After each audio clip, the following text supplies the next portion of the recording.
O Palmeiras, por sua vez, fez a sua parte hoje diante do Cruzeiro. A gente já mostrou a entrevista do Abel Ferreira falando sobre esse jogo. Bom, rapaziada, então acabou aí, né? Palmeiras derrotou a equipe do Cruzeiro de virada aí, né? E adiou o final do Brasileirão para a última rodada. Mano, esse cara aqui, o Estevão, mano, o cara fez um golaço de falta, mano. Foi muito brabo. E assim manteve o sonho do título do Palmeiras aí, né? De mais um Brasileirão para colocar na sala de troféus do Verdão. Mas e será que o Palmeiras vai conseguir ganhar o Brasileirão ou não? Deixa nos comentários a sua opinião. Mas enfim, vamos tá vendo aqui agora o troca de passes e ver o que a imprensa aqui achou sobre essa partida.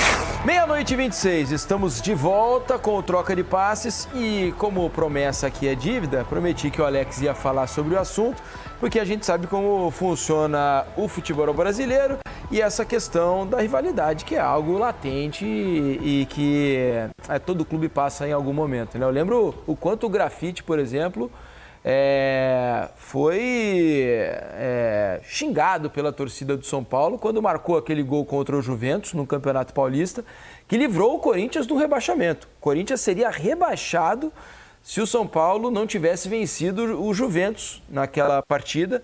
E com um gol do Grafite, o São Paulo venceu o Juventus e livrou o Corinthians de um rebaixamento no Campeonato Estadual.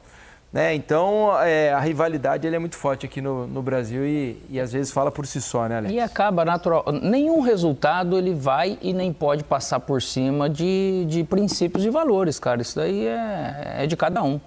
Você que escolha praticamente a pressão que você quer receber, né? Isso é de cada entidade, daquele que está dirigindo esse time, essa equipe nesse momento, mas a pressão externa, ela acontece, juros de morte, uns negócios assim que às vezes você duvida, fala, não é possível, cara, chegar num ponto desse jeito, porque profissionais entrarem para perder um jogo, cara, assim, eu de coração, cara, eu nunca vi. Fala que nunca aconteceu no futebol, lógico, a gente já ouve histórias e tudo aí. Eu não presenciei estando, né? Que você pode, naturalmente, em algum momento... Quem que vai querer ajudar o rival? Ninguém quer ajudar o rival. Entre as rivalidades, você torce contra. Mas quando a sua vitória não leva o seu próprio clube a nada além do que você já tem. Só que no Brasil também tem uma situação que acho que tudo faz sentido a partir do momento que você encontra um culpado, né, cara? Assim, né? Quem que é? É só isso para fazer sentido. Então, não conquistei os pontos necessários e agora, de repente, na última rodada, pode ser que o culpado pelo título do Botafogo é o São Paulo. Isso aí, na verdade, não existe. Onde o São Paulo, desde o ano passado, não faz uma campanha boa fora de casa de maneira nenhuma. Mas é óbvio que daí depende do que vai acontecer. De que maneira que você vai lidar com esse momento, né? Você ir lá e perder um jogo ou não ganhar, tudo bem, você pode ler. Agora, essa questão de você não levar ninguém, é lógico que daí você vai escolher algo que vem pra cima de você. Sabe qual é? Vou te dizer aqui, vou antecipar, não sei se vai acontecer, não tenho nenhuma informação nem nada disso. Sabe como a desculpa pronta para, por exemplo, não fazer um jogo à vera contra o Botafogo? Antecipar as férias dos jogadores, né? Pensando, vai falar, tem um calendário difícil para a próxima temporada, o Campeonato Paulista vai começar mais cedo, então o São Paulo decide institucionalmente dar férias mais cedo aos seus principais jogadores para de repente voltar mais cedo lá. Não vai conseguir explicar e justificar, né? Vai arrumar um problema realmente ainda maior. Já houve aqui no Brasil, algo assim. Isso a gente fala pelo julgamento dos outros, então aí a escolha realmente ela é de cada um, mas de verdade, eu nunca vi isso. De derrubar treinador e de o cara ir pro jogo e falar, não, eu vou perder, eu vou fazer gol contra. Aí realmente é um absurdo, o julgamento ele vai vir de acordo com a sua atitude dentro de campo, né? Lembrando que o Palmeiras também enfrenta um rival, né, do Botafogo, o Fluminense.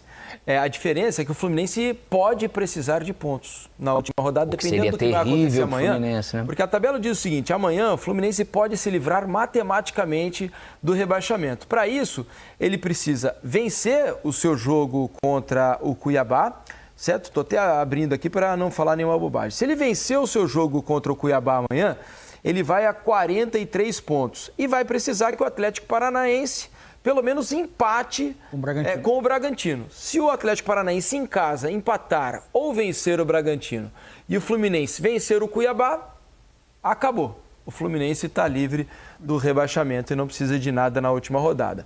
O Palmeiras, por sua vez, fez a sua parte hoje diante do Cruzeiro. A gente já mostrou a entrevista do Abel Ferreira falando sobre esse jogo. E o Villani, o Alexandre Losetti e o Fábio Júnior transmitiram esse jogo no Premier e trazem detalhes para a gente a partir de agora. Chega mais, Guga! Grande Diniz, amigos da mesa, amigos do Troca de Passes. Foi daquele jeitinho, coração quente, cabeça fria, coração quente, né? Que o Palmeiras venceu de novo com o garoto Estevão, de apenas 17 anos, decidindo, para mim, o craque do campeonato, não sei para vocês. 2-1 para o Palmeiras, placar final. A decisão na disputa do título fica adiada para a última rodada. O Cruzeiro, por sua vez, se atrapalha na briga por Libertadores, porque vai ter que vencer o Juventude fora de casa e depende ainda do que vai fazer na rodada o Bahia contra o Atlético Goianiense, já rebaixado. Tenho aqui esses dois craques, gente. Fábio Júnior, Ale Losetti, a partir de agora, para análise da vitória do Palmeiras 2-1 em cima do Cruzeiro. Começo por você, Fábio Júnior. Olha só, foram 29 finalizações do Palmeiras contra 9 do Cruzeiro, amigo. Olá. O Cruzeiro até chegou em alguns momentos, né, para finalizar, mas o Palmeiras, no meu entendimento, o Palmeiras teve o controle do jogo durante grande parte, né? Conseguiu conduzir melhor as jogadas ofensivas, criando mais jogadas, usando bastante o Estevão do lado direito, mas chegando também pelo lado esquerdo em alguns momentos. Cruzeiro com uma certa dificuldade, principalmente no setor defensivo, né?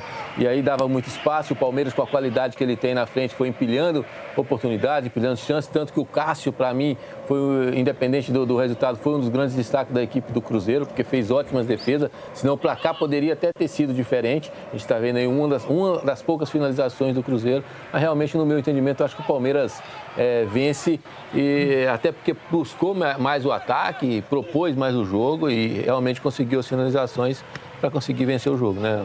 Ale Losetti, o que o Cássio pegou, amigo, estamos vendo, não está escrito no gibi. Olá. Tudo bem, amigo? Abraço ao Troca. Principalmente no primeiro tempo, aquela defesa que a gente viu ali, a queima-roupa do Estevão, né? O cruzamento e o chute do Estevão. Foi muito impressionante, assim como foi impressionante. Esse é o gol do Cruzeiro, né? Marlon para o Matheus Pereira. Tacada de sinuca, como você muito bem narrou. Muita categoria no chute. Gol que se origina de um passe errado do Aníbal para o Giai. Os dois sairiam minutos depois. O Abel ficou irritado. Mas eu dizia que eu fiquei impressionado como o Cruzeiro se defendeu mal. Defendeu mal a área, defendeu mal o acesso do Palmeiras à área, a bola cruzando, chegando muito facilmente aos atacantes do Palmeiras, sem que os defensores do Cruzeiro sequer tocassem na bola. Os seus zagueiros competindo e se recuperando para bloquear uma finalização, para atrapalhar um chute, menos no lance do gol do Matheus Pereira. Logo depois o Abel fez 3 mudanças e aí os bancos começaram a fazer diferença. Entraram no Palmeiras jogadores muito mais prontos, bem formados, já com capacidade de decidir um jogo ou de virar um jogo, como o Maurício, que fez o gol na jogada do Richard Rios. O Palmeiras começou a atacar com os 2 laterais, o Mike e o Vanderlan, depois o Caio Paulista, com um trio de meio campo que tinha Richard Rios, Veiga e Maurício, mais os 2 atacantes, Estevão e Lopes. Era muita gente chegando. O Palmeiras retomou o controle e o Cruzeiro não foi capaz de sair. Não é nem de uma pressão, mas do domínio, da posse de bola. Ficou um Cruzeiro muito espaçado no final, tentando atacar com alguns jogadores, defendendo com outros, sem meio campo. E o Palmeiras chegando, mas finalizando mal, concluindo mal as jogadas até o lance que determina qual é a prateleira de cada jogador, Guga. Um lance em que um garotinho de 17 anos vai pegar a bola, vai dar um beijinho, como você antecipou, e vai dar um chute magistral no ângulo, manter o Palmeiras vivo nessa disputa. Não foi um jogo bem disputado, mas foi um jogo muito emocionante, com muitas possibilidades, aberto, e que o Palmeiras, acho que até pela pressão externa, do senso de urgência e de um ambiente estranho, sem torcida, errou muito, mas saiu vitorioso com mais esse golaço, para mim, do craque do campeonato. Esse é o detalhe, o beijo na bola, a conversa com a menina, com toda intimidade. E que batida. Olha a alavanca, amigos do Troca, que ele faz. Até perguntei para o Fábio Júnior se o Cássio demorou para reagir, apesar do ótimo jogo que o Cássio fez. Fábio Júnior entendeu que não, que foi muito mais mérito do garoto Estevão. Por outro ângulo, na Golcan, a câmera de dentro do gol, nem jogando a luva, viu? 2 para o Palmeiras, placar final, 1 para o Cruzeiro. E aí, num campeonato de Gerson, Savarino... Luiz Henrique, é ou não é para vocês o craque do campeonato? Diniz, bom programa. Valeu, Guga. Muito obrigado. Para mim, é o craque do campeonato. Estevão é o craque do campeonato. E para você, Mansur? Eu tô consultando aqui, tentando consultar, não sei se eu vou conseguir fazer isso. Universitário? Não, quantos jogos ele fez. Porque ele teve um período de lesão, né? Teve. Quer que ligue para alguém, para seu pai, para sua mãe, para te ajudar? Infelizmente. Vamos lá.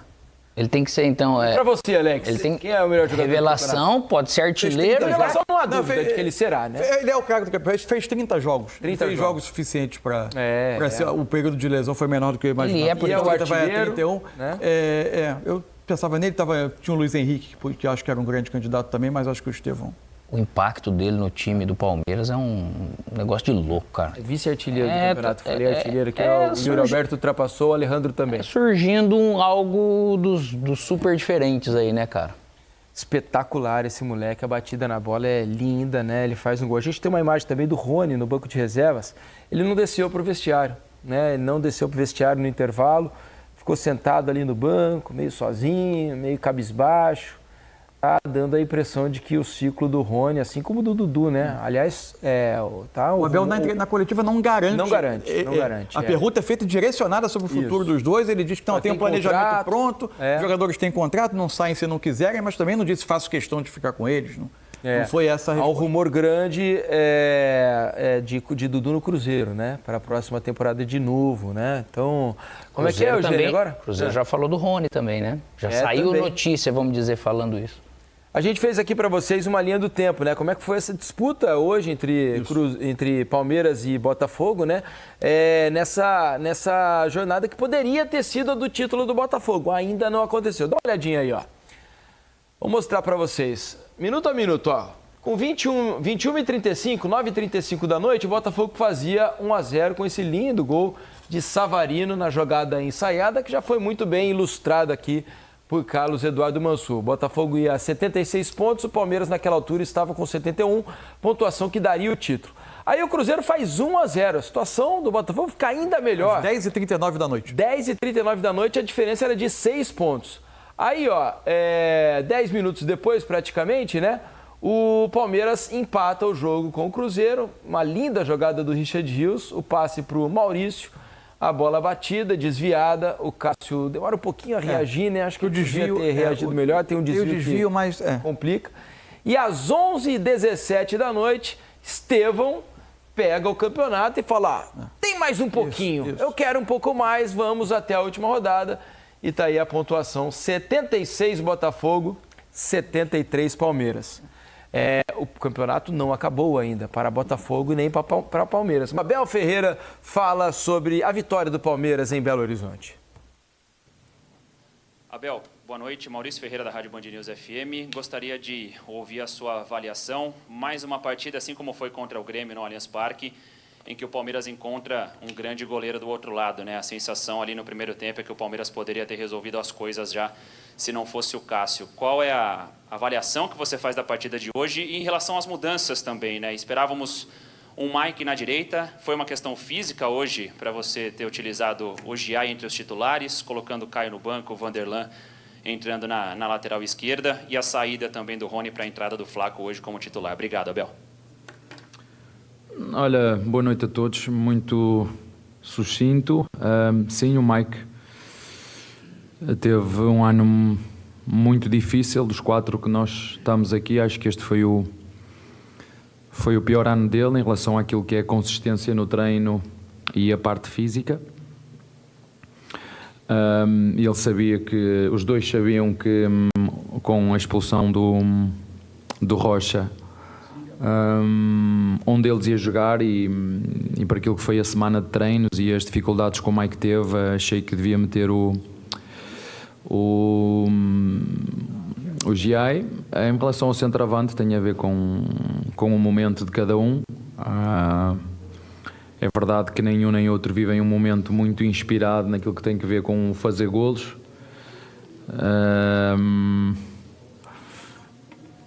O que é que me custa? Custa-me nós sermos a equipa com mais golos num campeonato, custa-me chegar tantas vezes ao último terço, e essa responsabilidade do treinador é levar a equipa em condições até o último terço, até à zona do golo, mas depois é a criatividade e a qualidade dos nossos jogadores, o acerto e a calma no momento de meter a bola. E por isso é que às vezes quando falamos o que é jogar bem ou jogar mal, é fazer 2 remates e ganhar o jogo, é fazer como hoje nós podíamos ter chegado ao final da primeira parte com o jogo resolvido. Mas pronto, acho que a nossa equipa, mesmo com tudo isso, é uma equipa resiliente, é uma equipa que, na minha opinião, joga um bom futebol, uma equipa que nunca desiste, que cria oportunidades umas atrás das outras. Nem sempre faz aquilo que produz, é verdade, mas um orgulho tremendo destes jogadores, por aquilo que tem sido todas as vicissitudes deste ano. Nos jogos decisivos, sempre os mesmos árbitros. Mas enfim, vamos continuar a lutar até ao fim. Acho que tivemos este mérito de ser a única equipa que conseguiu, ou contar a conseguir, bater frente com este poderoso Botafogo, não é? Como eu vos disse, há 4 anos era uma equipa que estava na segunda liga, e fruto do investimento que fez, fruto da qualidade dos seus recursos humanos, acho que tem tudo para ser campeões. Ainda para mais vão jogar em casa contra o São Paulo, portanto vamos nós procurar em nossa casa fazer o que temos que fazer para depois irmos de férias com a consciência tranquila de que tudo fizemos até ao fim, como fizemos em todas as competições que nós disputamos este ano. Foi com a Copa, onde lutamos até ao fim, os mesmos árbitros sempre, golos sempre esquisitos, Botafogo a seguir para a Libertadores, 2 equipas que acabaram por nos eliminar e ser as 2 campeãs, e nós continuamos 4 anos sempre a discutir títulos, e vamos continuar a fazer isso. Abel, boa noite. Gustavo Soler, da Rádio Bandeirantes. No último jogo do Palmeiras, no Allianz Parque, contra o Botafogo, infelizmente, vimos muitas cenas de torcedores do Palmeiras se confrontando dentro do estádio, algumas cenas de violência. O que esperar do ambiente para essa última rodada contra o Fluminense, onde o título é muito difícil para o Palmeiras? E uma segunda pergunta também com relação ao planejamento. Você falou na última entrevista coletiva que o planejamento para 2025 já estava bem encaminhado. Hoje, a não entrada de Dudu e Rony, as não entradas, né, de Dudu e Rony, significam um possível fim de ciclo desses atletas, ou você conta com eles para o próximo ano? Boa noite. Houve confrontos com os nossos torcedores. Lamento. Eu acho que ainda hoje é uma tristeza ver este estádio vazio. Acho que fica bem visível a falência da sociedade, a falência da harmonia, mas isso é algo que são questões políticas. É triste num jogo importantíssimo como era hoje, quer para o Palmeiras, quer para o Botafogo, o jogo ser à porta fechada. O que tu me estás a dizer eu não sabia, mas lamento também, se isso aconteceu dentro do nosso estádio, lamento. O futebol ou deve ser, ou devia ser, um espaço onde as pessoas levam as suas famílias, onde vão curtir, onde se vão divertir, onde vão puxar pela sua equipa, cada um a torcer pelos seus. Mas isso tem a ver, como te disse, com a falência daquilo que são os valores da sociedade, o que é mais importante, o que é mais ou menos importante. Já disse que o futebol, sim, é a coisa mais importante das menos importantes, mas se isso aconteceu, lamento muito. Estamos em pleno século XXI, é triste quando se tem que fechar estádios para não haver torcidas, é triste quando só há torcida única, mas enfim, acredito que com os anos isto vai mudar. Na Europa também foi assim, há muito que isso foi abolido, mas como disse, acho que em relação a isso, para voltar a resumir, é a falência daquilo que são os valores da sociedade, quando tu não sabes viver em sociedade, quando não estás em harmonia, quando tu não respeitas o próximo, porque o seu adversário nos ganhou, porque foi mais feliz, porque foi mais eficaz, porque nós tivemos 4 oportunidades antes do nosso adversário chutar uma única vez à baliza e nós não conseguimos fazer. Temos que aceitar que que a eficácia do jogo também conta, não é preciso chutar muitas vezes. Há equipas, como te disse, chutam 2 vezes, fazem um golo, chutam 3, fazem golos e ganham. Isto tem tudo a ver com aquilo que é a eficácia, mas lamento profundamente se isso aconteceu, e tudo o que seja ações de violência, sou redondamente contra tudo o que seja discriminação, violência. Não devia ser assim, mas, como te disse, isso acaba por ser a falência daquilo que é vivermos em sociedade, em respeitar o próximo, sem ter que o ofender, ou porque ele tem mais, ou porque o clube ganhou, enfim. Mas tem a ver com coisas que eu já falei, e acredito que com o tempo, com a educação, isso vai melhorar. Em relação ao resto, sim, o planeamento está feito, e vocês no devido tempo irão saber. Os jogadores, todos eles têm contrato, portanto, ninguém vai embora se não quiser. Portanto, seja qualquer dos jogadores que vocês falam, mais do que falar nisso, é falar da nossa entrega, falar da nossa qualidade, falar daquilo que é a nossa resiliência e da qualidade de jogo que foi hoje, e, na minha opinião, da qualidade de jogo que tivemos até o momento em que o Rocha foi expulso. Mas, enfim, estamos com uma série de 15 jogos onde perdemos 2, e vamos lutar até ao fim, mas sabendo que acho que já está praticamente definido o que vai acontecer. O Botafogo joga em casa, e vocês conhecem o futebol brasileiro melhor que eu. Nós vamos procurar fazer aquilo que nos compete, e se temos que nos queixar de alguém, é de nós, porque no jogo que tivemos em casa todos não fomos competentes o suficiente para, daquelas 4 ou 5 oportunidades que tivemos primeiro com o nosso adversário, e não consegui fazer uma, e na primeira vez que o nosso adversário fez golo. Aliás, foram 3 golos de bola parada, escanteio, tiro de meta e outro escanteio. Abel. Tá aí, Abel Ferreira, técnico do Palmeiras. Antes ouvimos Arthur Jorge, o treinador do Botafogo, o treinador campeão da Libertadores. Agora, só para vocês entenderam, se é que entenderam como eu, nessa última questão, o Abel respondendo, né, a um repórter sobre o que vai ser a última rodada e sobre o planejamento para o ano que vem, ele diz de maneira irônica, e pelo menos é o que eu entendi da resposta, quando ele diz assim sobre a última rodada, o fato do Botafogo precisar apenas de um empate na última rodada, e eles dizem assim, vocês sabem como é o futebol brasileiro, vocês conhecem melhor do que eu. Dá a impressão, pelo menos a mim, deu a impressão dele dizendo que o São Paulo talvez não se esforce muito para vencer o Botafogo ou tirar pontos do Botafogo. Tirar pontos não serve, né? O São Paulo precisa vencer o Botafogo para dar o título para o rival Palmeiras, né? Eu entendi assim. E você, Mansur? Olha, para mim só ficou uma frase solta e mal explicada. Eu espero que ele não tenha se referido a isso. Porque eu acho que por vezes... Aliás, acho que no pré-jogo, e pelo amor de Deus, eu não quero ser mal entendido, eu acho que eu não tenho aqui...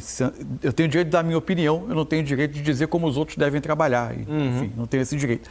Eu, pessoalmente, não gostaria sequer de conversar sobre essa hipótese.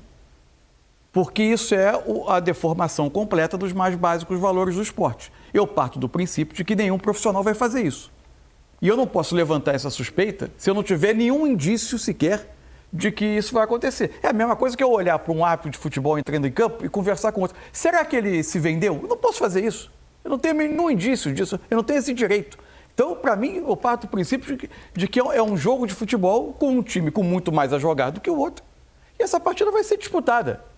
Se emergir algo fora dos padrões, aí a gente passa a comentar. Se houve, da parte do Abel, alguma tentativa de deixar esse tipo de questão jogada no ar, mesmo que na entrelinha, ele estraga uma entrevista que ia magnificamente bem até ali. Porque ele fala sobre questões de educação, sobre o estádio vazio, que foi uma cena muito triste que a gente viu em Belo Horizonte, sobre questões de combate à violência, sobre questões de resolver esses problemas estruturais do Brasil em relação ao comportamento do torcedor através da educação. Tudo isso foram ótimas mensagens. Se ele resolveu jogar no ar isso, aí eu acho que ele estraga essa entrevista toda. Espero que não tenha sido isso, não tenho essa capacidade de captar o que ele quis dizer, E acho que precisam ser respeitados todos os profissionais que vão ao campo no domingo, inclusive os do São Paulo, que são homens, são chefes de família, pessoas de caráter, profissionais que, em respeito à profissão, eu tenho absoluta certeza que vão se comportar como tem que se comportar. E a gente precisa entender também que tem muito mais a jogar de um lado do que de outro. A questão motivacional ela é fundamental para a última rodada. O São Paulo vai sem grandes ambições, ou praticamente nenhuma ambição no campeonato, porque já conquistou o máximo que poderia ter aqui, que é a vaga na fase de grupos da Libertadores. Não pode conquistar nada além disso. Mas a prática nos mostra ao longo dos anos que muitas vezes não há grande esforço de um time premiar um grande rival com uma vitória para dar a esse rival um título, por exemplo. A gente lembra, o exemplo que me vem mais claro na cabeça é aquele Flamengo e Grêmio na última rodada do Campeonato Brasileiro de 2009. É uma absoluta vergonha. Assim, em que quem foi a campo, o Grêmio sequer coloca titulares, dispensa titulares, coloca reservas em campo. Só para deixar claro, para mim quem foi, eu não tenho nenhum indício de que quem entrou em campo não tentou ganhar o jogo. Não, isso agora, não. Institucionalmente, o comportamento do clube em relação àquele jogo é um absoluto desrespeito aos mínimos valores esportivos. Quando você praticamente induz uma situação em que o clube institucionalmente cria uma situação em que torna mais difícil que ele próprio ganhe uma partida de futebol. Ele se prepara para um jogo totalmente diferente do que ele se preparou nas outras 37 rodadas do campeonato. Isso é uma deformação do mínimo valor esportivo. As pessoas devem respeito ao campeonato, ao público, a uma competição que tem 38 rodadas, começa na primeira e termina na 38ª. O que a gente viu em 2009, ali a gente pode dizer, o comportamento não dos profissionais, que foram a campo, os que o clube decidiu mandar a campo, foram fazer o melhor que eles podiam, que era muito menos do que, em tese, poderiam os principais jogadores do Grêmio naquela altura. O comportamento institucional do clube, ali sim, para mim, é vergonhoso. Isso, eu não gosto do uso dessa palavra em futebol, aquilo é um vexame. Eu não consigo qualificar como vexame o sujeito ir a campo, tentar o seu melhor, perder de 7-0. Para mim, é do esporte. Se um comportamento como esse, que desvirtua uma competição, é um vexame. Você quer saber a opinião do Alex? Porque o Alex esteve em campo, sabe como funciona a pressão da própria torcida para entregar o jogo para o adversário, né? Não que os jogadores façam isso, mas há uma pressão da torcida com a diretoria, para que o elenco não se esforce ao máximo, para não dar um título ao rival. Por exemplo, houve uma campanha da torcida do Flamengo, parte da torcida do Flamengo hoje, para que o Flamengo não vencesse o jogo contra o Criciúma para prejudicar o Fluminense e ajudar no rebaixamento do Fluminense. Mas o Flamengo foi lá, venceu o jogo. Um ótimo exemplo de comportamento. Exato.